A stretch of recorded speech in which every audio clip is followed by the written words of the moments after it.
RSS ने जो संगठन बनाया है उसका नाम मुस्लिम राष्ट्रीय मंच है।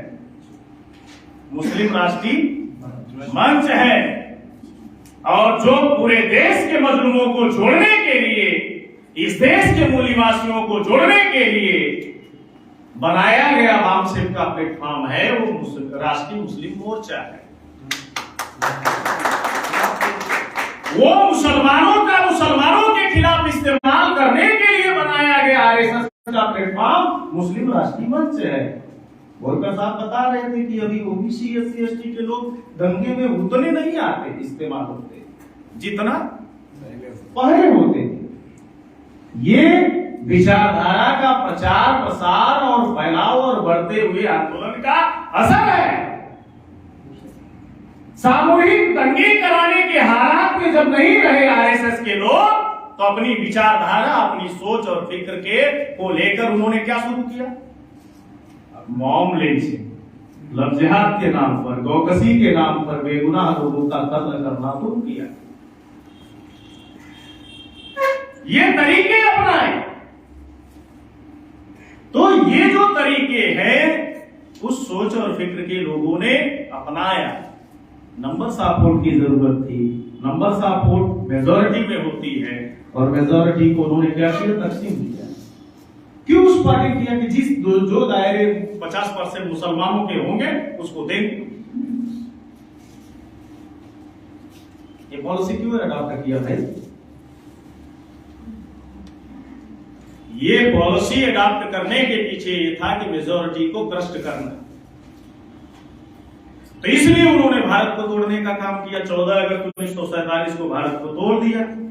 तोड़ने के बाद उन्होंने 3 लीडरशिप खत्म कर दी, पॉलिटिकल, सोशल, इंटेलेक्चुअल लीडरशिप खत्म कर दी।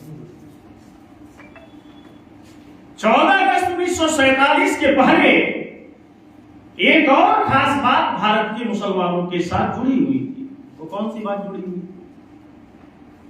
14 अगस्त 1947 का मुसलमान विजनलेस नहीं था। 14 अगस्त 1947 के पहले भारत का मुसलमान विजनलेस नहीं था। उसके जीवन जीने का मकसद था, जद्दोजहद करने का मकसद था।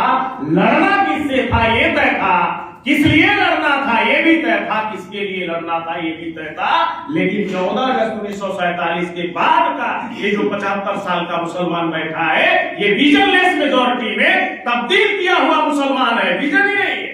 विजन होता हुक्मरान होते, विजन होता बेबस और लाचार नहीं होते, विजन होता तो तुम्हारे सरों पे ताज होता, मोहताज नहीं होते।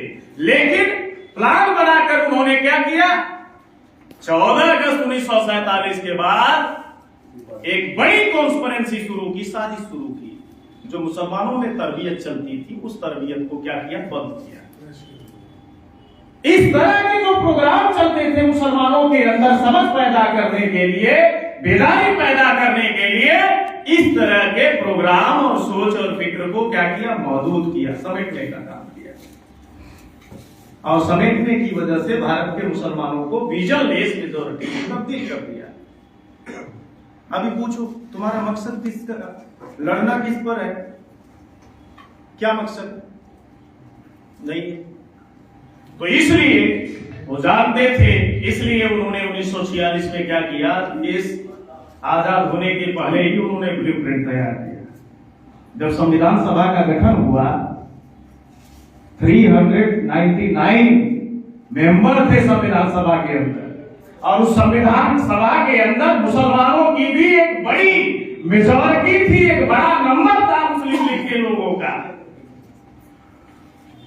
इसलिए उन्होंने आगे चलकर क्या किया? 1946 में ही संविधान सभा का गठन हुआ, अंतरिम सरकार बना दी गई। वो जानते थे, इसीलिए आगे चलकर 14 अगस्त 1947 को कांग्रेस के लोगों ने प्लान बनाया कि भारत को तोड़ना जरूरी है, तकसीम करना जरूरी है, कि ना रहेगी बांस तो बजेगी बांसुरी, ना रहेंगे मेजॉरिटी में, ना अपोज करेंगे। अपोजिशन तो सिर्फ मुस्लिम लीग था ना, जनसंघ नहीं था, जनसंघ वजूद में भी नहीं था, सीपीआईएम नहीं था अपोजिशन में, मुस्लिम लीग के लोग थे। वो जानते थे कि हम कभी भी अपने मसूबे में कामयाब नहीं हो सकते, इसलिए उन्होंने भारत को तोड़ने का काम किया। तोड़ने के बाद जब संविधान लिखना शुरू हुआ तो जो 4 बातें मैं बस समझाना चाह रहा था कि भारत का संविधान लिखा जाना शुरू हुआ। ड्राफ्टिंग कमेटी का चेयरमैन डॉक्टर बाबा साहब अम्बेडकर को बनाया गया। जब वो संविधान के प्रत्येक आर्टिकल लिख कर आते थे तो मेजॉरिटी में तो यही लोग थे ना, तो हर आर्टिकल का विरोध करते थे। आज भारत के संविधान में 395 आर्टिकल, 12 अनुसूचियां और 22 अध्याय। प्रत्येक आर्टिकल इस देश के ओबीसी, एससी, एसटी, माइनॉरिटी के लोगों को हक और हकूक देने वाले हैं। कोई भी ऐसा संविधान का आर्टिकल, अनुच्छेद ओबीसी, एससी, एसटी, माइनॉरिटी के लोगों को हक और हकूक से वंचित करने की वकालत और तारीफ नहीं करता है, बल्कि देने की बात करता है।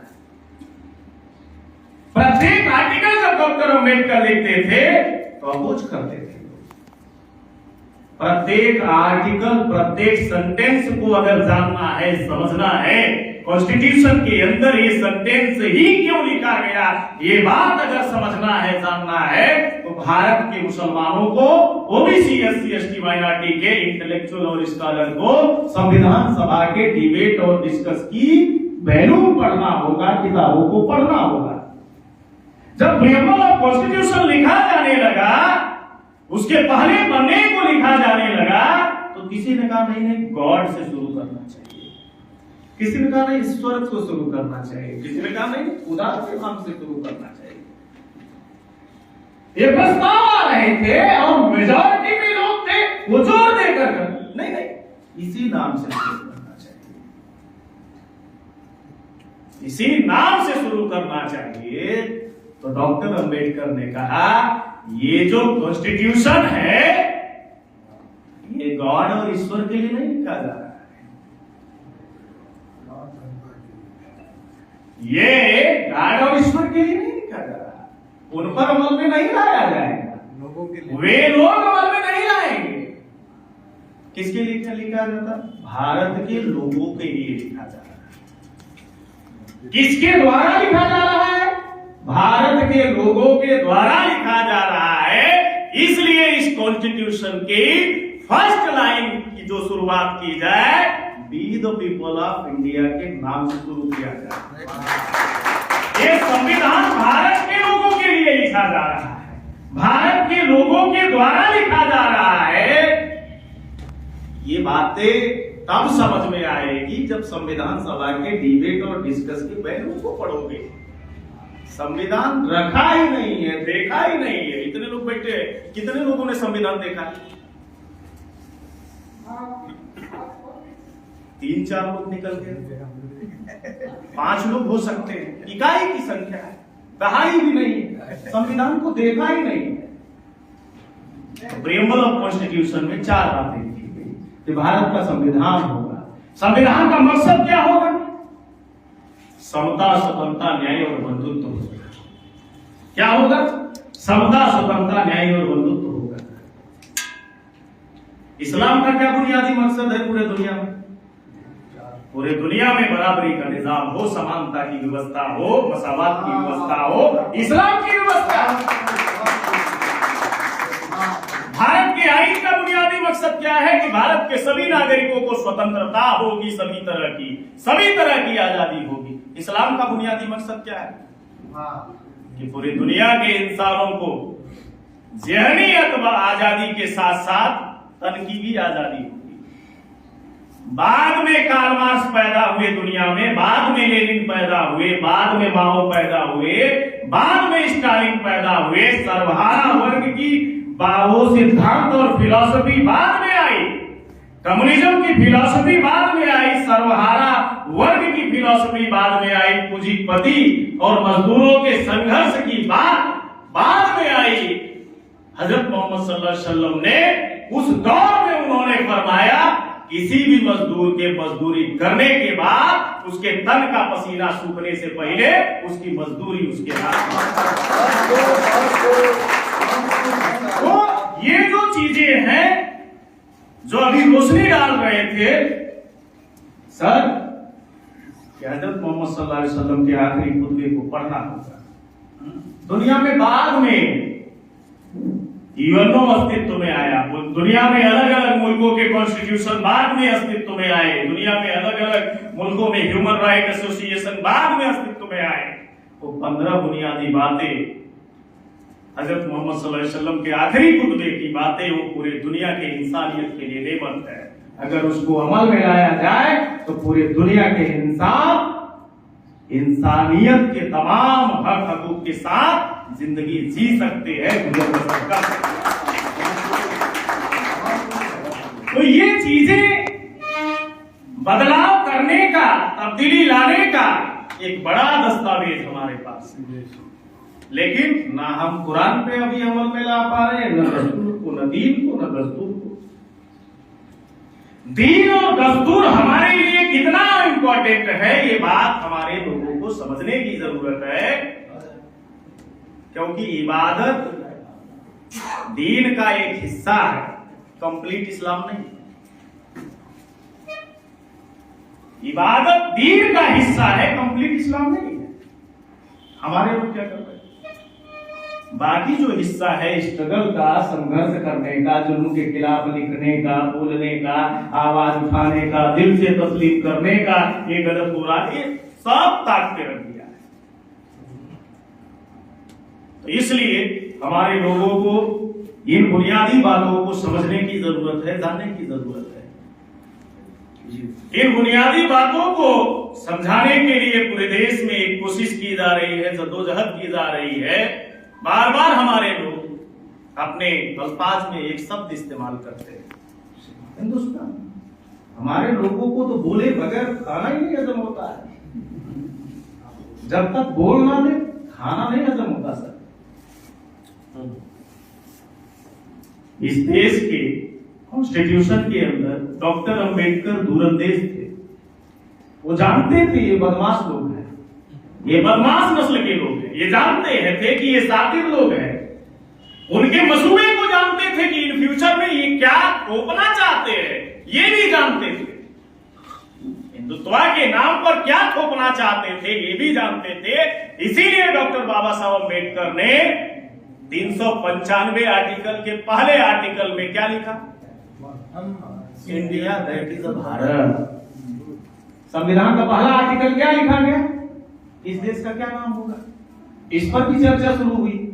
इस पर चर्चा हुई तो लोगों ने कहा नहीं नहीं आर्यवर्त ही होना चाहिए, नहीं नहीं जम्मू द्वीप ही होना चाहिए, नहीं नहीं हिंदुस्तान होना चाहिए। डॉक्टर बाबा साहब अम्बेडकर ने क्या कहा? नहीं India that is a Bharat होना चाहिए। उदाहरण देकर कोई ऐसा आर्टिकल कॉन्स्टिट्यूशन के अंदर नहीं लिखा गया है कि जिसका मतलब भी लिखा गया है कि India that is a Bharat. जो इंडिया होगा वही भारत, जो इंडिया है वही भारत। ये आगे चलकर इन फ्यूचर में ये बदमाशी ना करे, इसलिए उसको डिफाइन किया गया, परिभाषित किया गया, India that is a Bharat. जो इंडिया है वही भारत। इंडिया शब्द इस्तेमाल क्यों किया गया? कुछ लोग ऐसे हैं नफरत की फैक्ट्री से निकले प्रोडक्ट, ये विदेशी शब्द है, विदेशी शब्द है। इंडिया अंग्रेजों का दिया गया शब्द। इंडिया शब्द का ओरिजिन, इंडिया क्यों कहा अंग्रेजों ने? जिस सभ्यता और संस्कृति में हमारे पुरखे पैदा हुए, जिस सभ्यता और संस्कृति में हमारे पुरखे पले बढ़े, उस सभ्यता का नाम ही इंडस वैली सिविलाइजेशन है। इंडस वैली सिविलाइजेशन की वजह से अंग्रेजों ने इस देश का नाम इंडिया। इसीलिए डॉक्टर बाबा साहब अम्बेडकर ने लिखा India that is a Bharat. India है वही भारत है। हमारे लोगों को अनकॉन्स्टिट्यूशनल वर्ड इस्तेमाल करने से बचना चाहिए। जाने अनजाने में गलती करते हो तो ठीक है, जानबूझकर अगर गलती कर रहे हो तो ये गलत है। इसलिए अनकॉन्स्टिट्यूशनल शब्दों के इस्तेमाल से बचना चाहिए। भारत का अगर आज आईन वजूद में है तो उसमें हमारे बुजुर्गों की एक बड़ी कुर्बानी छिपी हुई है, उनकी सोच और फिक्र छिपी हुई है। वो जानते थे, पढ़ना होगा आपको बहुजन लिटरेचर और साहित्य को आपको जाना होगा बामसेफ के कैडर में जानने के बाद आपको समझ में आएगा ना डॉक्टर अंबेडकर और मुसलमान कैसे थे उस वक्त के। डॉक्टर अंबेडकर के साथ मुसलमान कैसे साथ दे रहे थे, क्यों दे रहे थे। उस वक्त हमें फक्र है हमारे बुजुर्गों की सोच और फिक्र पर, उनके वेदान होने पर, उनके जद्दोजहद करने की सोच पर हमें फक्र है। और उनके अंदर अगर हमारी दीनी तालीमात की बुनियादी बातें और सोच और समझ नहीं होती, बेदारी नहीं होती, तो राष्ट्रपिता ज्योतिराव फूले को जब उनके घर से उनके माँ बाप ने निकाल दिया, उनके रहने के लिए मकान और जगह नहीं थी, स्कूल खोलने की तो छोड़ दो, उनको रहने के लिए छत कोई और शख्सियत ने नहीं दिया, हजरत अब्दुल उस्मान शेख और मां फातिमा शेख ने दिया। भारत के लोगों के लिए, तालीम से वंचित तबके के लिए जब ज्योतिराव फूले ने पहला स्कूल खोलना चाहा, पूरे महाराष्ट्र में कोई जगह और मकान देने के लिए तैयार नहीं हुआ। वो जगह और मकान किसी और ने नहीं दिया, अब्दुल उस्मान शेख साहब और मां फातिमा शेख ने दिया। हमें फक्र है इस बहुजन मूवमेंट पर, बामसेफ के आंदोलन पर, बामसेफ की विचारधारा पर। और पिछले 43 सालों से लगातार पूरे भारत में पूरा जीवन लगाकर इस समाज को इस विचारधारा और इस आंदोलन की जानकारी और समझदारी पैदा करने वाले मान्यवर वामन मेश्राम साहब पर, उनके इस आंदोलन और प्रयास ने, उनकी इस कोशिश में आज मां फातिमा शेख को सिर्फ भारत ही नहीं दुनिया के लोग जानते हैं। मुसलमानों की वजह से नहीं, मुस्लिम तंजीमों की वजह से नहीं, ये बहुजन मूवमेंट की वजह से आपको जानकर फक्र होगा। 9 जनवरी को मां फातिमा शेख की यौमे पैदाइश की तारीख है। 9 जनवरी 2022 को गूगल ने डूडल बनाकर पूरे दुनिया को बता दिया कि भारत में पैदा होने वाली मां फातिमा शेख भारत की पहली मुस्लिम महिला शिक्षिका है। मुसलमानों को भी नहीं पता है कि भारत की पहली मुस्लिम महिला शिक्षिका कौन है। वर्ल्ड में ट्रेंड हुआ तब ये गूगल ने डूडल बनाकर उस दिन 9 जनवरी को, गूगल कितना बड़ा सर्च इंजन है, गूगल प्लेटफॉर्म से कितने लोग जुड़े हैं, गूगल प्लेटफॉर्म पर कितने लोग डेली अपडेट देखते हैं। कुछ लोग तो ऐसे हैं, कुछ ऐसे डिपार्टमेंट हैं, गूगल पे ही जाकर उनका सारा काम होता है। तो पूरे दुनिया के लोग जानते हैं कि भारत में पैदा होने वाली मां फातिमा शेख भारत की पहली मुस्लिम महिला से। क्यों साथ दिया ज्योतिराव फूले का, मां सावित्रीबाई फूले का? वो तालीम से वंचित लोगों को क्या दे रहे थे? तालीम दे रहे थे ना। और मुगल अगर मुसलमान होते तो वो तो ताकतवर थे ना। ये फरमान जारी करते, शाही फरमान, तो सारे लोगों को तालीम देने का सिलसिला पूरे भारत में शुरू हो जाता। एक शाही फरमान निकलते तो गैर बराबरी और अछूतपन खत्म हो जाता।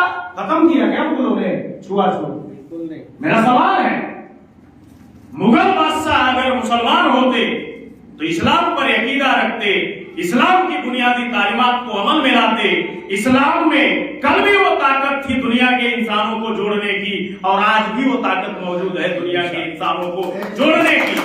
अगर इस बात का यकीन होता मुगल बादशाह अकबर को, तो दीन इलाही नाम का नया मजहब क्यों चलाते? नया दीन चलाना, इसका मतलब कि जो दीन पूरे दुनिया के लिए नेमत है, इंसानियत के लिए नेमत बन के आया, उसको क्या करना? मान रहा है? मानता होता तो दीन इलाही नाम का नया मजहब नहीं चला। तो मुगल और मुसलमानों में मौलिक अंतर है। ये बात हमारे लोगों को समझने की जरूरत है, गहराई से समझने की जरूरत है। वो सहारा क्या है? 600 साल तक मुसलमानों ने राज किया। अरे किया होगा, वो मुगलों ने किया, मुसलमानों ने नहीं किया भाई। मुगल और मुसलमानों में फर्क है, और वो कोरिलेट करके क्या कर रहे हैं? लोगों को इस्लाम और मुसलमानों को लेकर कंफ्यूजन पैदा कर रहे हैं। मैंने एक बात बोली कि भारत में इस्लाम आने की तारीख है, तफसील से बताया। इस्लाम की आने के बाद से ही इस्लाम के साथ भारत में साजिश शुरू की गई। जब औलिया इकराम की एक बड़ी जमात इस्लाम को फैलाने के लिए दीनी तालीमात की, दीन की बुनियादी बातों को उन तमाम हिस्सों में ले जाने का एक सिलसिला शुरू हुआ जो इंसानियत के दर्जे से महरूम किए गए थे, जिनको तालाबों और कुओं पर चढ़ने से पाबंद किया गया था। तालाबों, कुओं और नदियों के पानी जानवर पी सकते थे लेकिन इंसान छू नहीं सकते थे। हजारों जाति के टुकड़ों में तकसीम किए गए समाज को उन्होंने जब इंसान होने का एहसास कराया, एक दस्तरखान पर दावत दी, एक दस्तरखान पर एक साथ बैठकर उन्होंने खाने का निजाम जो उनके अमली जिंदगी में है, इस्लाम के बुनियादी उसूलों में है, उसको अमली जिंदगी में जब वो अमल में लाए भारत की सरजमी पे, तो एक बड़ी आबादी जो इंसानियत के दर्जे से महरूम थी वो इस्लाम में दाखिल हुई। जो बड़ी आबादी इस्लाम में दाखिल होने लगी तो जो इंसानियत की दुश्मन मसले थी उनके पेट में दर्द होने लगी। 0.1% वो भी इस्लाम में दाखिल हुई। 0.1% वो रेस भी इस्लाम में आई। इस्लाम का मकसद पूरा करने के लिए नहीं आई, अपना मकसद पूरा करने के लिए इस्लाम के अंदर आई। और आए हुए लोगों ने, उन मुनाफिकों ने भारत की सरजमी पे इस्लाम मुकम्मल तौर पे उतरने ही नहीं दिया। ये बहुत गहरी बात है, लोगों को समझ में नहीं आएगी लेकिन समझना जरूरी है। भारत में इस्लाम ना आने के पहले तिजारती लोगों और औलिया इकराम के ना आने के पहले भी तो भारत में लोग थे। वो कौन लोग थे? वर्ण व्यवस्था में लोग थे, जाति व्यवस्था में शिकार थे। कोई ऊंच था, कोई नीच था, कोई छोटा था, कोई बड़ा था। इंसानियत के हक हकूक से वंचित किए गए लोग थे। जब इस्लाम भारत की सरजमी पे आया तो इस्लाम में दाखिल होने का एक तरीका है, जो कल था, जो आज है, वो आखिरत तक रहेगा। जो कल था, जो आज है, वो आखिरत तक रहेगा। आदमी ईमान लाएगा, ला इलाहा इल्लल्लाह मुहम्मदुर रसूलुल्लाह का कलाम पढ़ेगा, उसकी पुरानी हजारों पहचान क्या हो जाएगी? उसी दिन, जिस दिन वो कलमे ला इलाहा इल्लल्लाह मुहम्मदुर रसूलुल्लाह का कलाम पढ़ेगा, उसकी पुरानी हजारों पहचान क्या हो जाएगी? उसी दिन खत्म हो जाएगी और दुनिया के यूनिक किताब से लफ्ज़े मुसलमीन, लफ्ज़े मोमिन, लफ्ज़े मुसलमान के नाम से वो नवाजा जाएगा। तो भारत में तो सारे लोगों के पुरखे ईमान लाए ना। कोई 400 साल पहले, कोई 500 साल पहले, 600 साल पहले, सारे लोग एक कलमे के बुनियाद पर ईमान लाए। तो भारत में सारे मुसलमानों की पहचान क्या होनी चाहिए थी सर? क्या होनी चाहिए थी?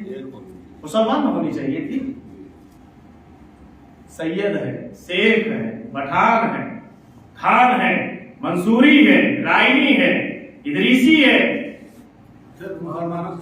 ये तो नहीं है ना, ये तो नहीं है ना। जब हम एक कलमे के बुनियाद पर ईमान लाए, हमारे पुरखे, हमारी कोई पहचान नहीं थी और दीन में दाखिल होने के बाद एक ही पहचान। कोई भी आदमी अगर आज ईमान लाए आपके सामने इस महफिल में, तो उसे आप कौन से लक़ब से नवाजेंगे? क्या कहेंगे उसको? उसी तरह हम मुसलमान होते तो आज बेबस और लाचार नहीं होते। लेकिन एक कलमे के बुनियाद पर जिनके पुरखे ईमान लाए, आज वो कैसे हैं? मार्केट में 2 फ्रूट देखा होगा आपने, खरबूजा भी देखा होगा, संतरा भी देखा होगा। खरबूजे पर अलग अलग हरे कलर की पट्टी होती है, लाइन होती है।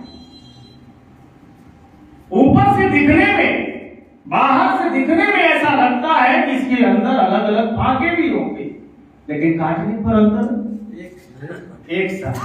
वैसे ही भारत में ये 3.5% लोग हैं, दिखने में अलग अलग दिखते हैं, लेकिन एक है। दिखने में अलग अलग दिखते हैं लेकिन अंदर से एक है। लेकिन क्या सारे मुसलमान है? क्या संतरा है? ऊपर से बैठे हुए महफिल में सारे लोग, हम लोग क्या नजर आ रहे हैं? मुसलमान। संतरा है, छिलका उतारो, तो देवबंदी नजर आएगा, बरेलवी नजर आएगा, अहले हदीस नजर आएगा, बोहरा नजर आएगा, ये सब नजर आएगा, लेकिन मुसलमान ऊपर से दिखने में हम दिख रहे हैं मुसलमान, छिलका उतारो मसलक दिखेगा। दीन में मसलक नहीं, दीन के बाहर मसलक है, दीन के अंदर मसलक नहीं है, दीन के बाहर मसलक है, दीन के अंदर से नहीं आया मसलक, दीन के बाहर से मसलक आया। ये बातें खास तौर से हमारे लोगों को समझने की जरूरत है, एहसास करने की जरूरत है। अगर हम एक खुदा को मानते हैं, एक रसूल को मानते हैं, एक किबले की तरफ रुख करके नमाज अदा करते हैं, एक कुरान को मानते हैं, तो ये एहसास के साथ आपको अपने आप को मोमिन, मुस्लिमीन, मुसलमान तस्लीम करना। अलग अलग फाके इतने से तसल्ली नहीं हुई उनको, घुसे हुए लोगों को। उन फाकों में भी अलग अलग झिल्ली लगी है।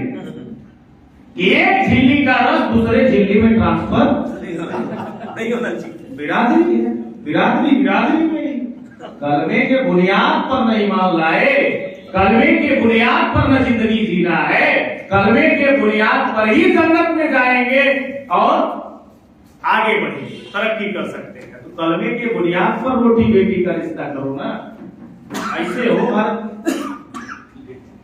है ना बड़ी आबादी, लेकिन हमारे से है बिखरे हुए। तो हमारे पास मुत्तहिद होने का जरिया है, मुत्तहिद होने का, एकजुट होने का रास्ता है, वो हमारे दीन का रास्ता है, हजरत मोहम्मद सल्लल्लाहु अलैहि वसल्लम के सीरत का रास्ता है। उसको अपनी जिंदगी में अगर हम लोग अमल में लाए, सफर करें और उनकी बुनियादी तालीमात को लेकर जद्दोजहद करें, तो इंशाअल्लाह ये पूरे भारत में तब्दीली आएगी। इसके लिए पूरे भारत में कोशिश की जा रही है। राष्ट्रीय मुस्लिम मोर्चा किसी मसलक की तंजीम नहीं है, हर मसलक के लोगों की तंजीम है।